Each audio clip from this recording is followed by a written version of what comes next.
Hammaga assalomu alaykum hurmatli yurtdoshlar va kanalimiz kuzatuvchilari.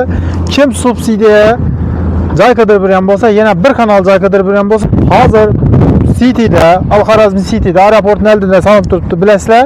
Nega ko'rib turamiz? 51-maktab yonidagi ish o'zimiz ko'rib turgan domnina. 98-dom polni kadastrlari chiqdi.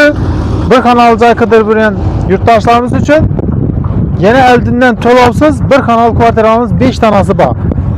2-chi, 3-chi, 4-chi, 5-chi etajda subsidiya yana boshlang'ich to'lovsiz kvartiralarimiz chiqdi o'rtoqlar. Kimni qiziqtirsa, video o'tirib ko'ringlar. Narxlarni ham ichanda bir kanalning planini ko'rsatishda aytib o'tamiz. Ketdik.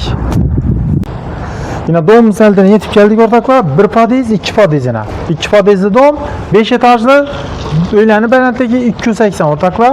Domimiz ham desa gazoblokdan solingan. Domni bir chiroyini, bir ko'z o'tali fasadini, polni merini. Yine domimiz polni domofonlashtirilgan. Domofondan bir qadar ko'z o'tali. O'zingizning elektron ключingiz bo'ladi.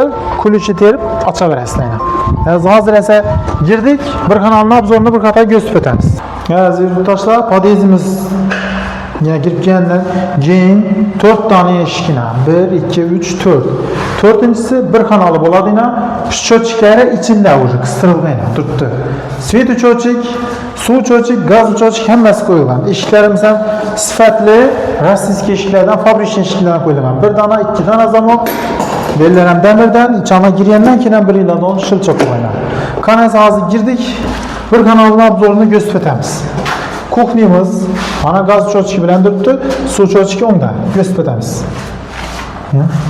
Gaz uchovchik, suv uchovchik, o'tishkasi dabalana kerakli joyini qilib qolasizlar. Bunda suv uchovchigini, bunda kanalizatsiyasini balkondan bir qator ko'rsatib o'tamiz. Balkonga chiqamiz bir. Aldi tarafimizda mashinisttenka, plashatka, balloynidon, maktab, bog'cham orqa tarafimizdan maktab tarafdan ko'rsatishini. Hamma narsa bor. Bu yerda просто kvartirani olish kerak va yashash kerak. Kvartirani olib turib yashash kerak bu yerda. Mana bu tarafimizda bir spalnimiz, spalni ko'rsatsangiz, vanamiz tualet vani sal qarangroqina.